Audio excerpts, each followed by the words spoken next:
Vader, ek wil graag vra en ek hoop regtig dat ek pla. En Vader weet al klaar wat ek op my hart dra. Hoekom verlaat al die jong mense ons? Is dit al kies koms? Alles wat die Bybel vertel vir ons om eerlik te wees, soms voel ek dom. Ek weet nie wat om te verwag nie. Weet nie of ek nog 'n dag sien of nog 'n broerse smile sien. Dit is nie wat ons verdien. Wie is ek en wat is my doel? Vader, net 'n antwoord. Ek sal dit doen. Tekens is daar, maar moet het zeer voel.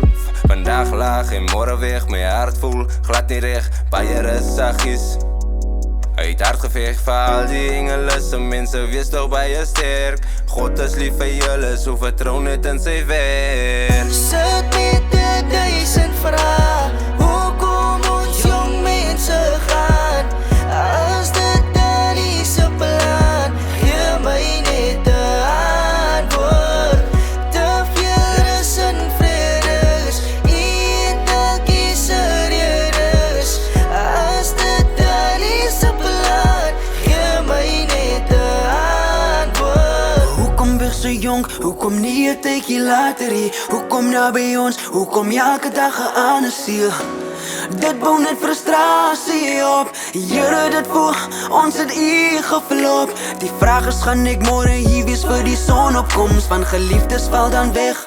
So naby ons, is ek volgende? Of wie is niks? Is dit U se doel? Gee my net 'n antwoord, kan ek deel met die gevoel? Sit met 1000 vrae. Hoekom ons jong mense gaan?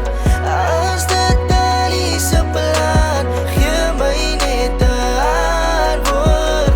Te veel rus en vrede is, eendag is er rus.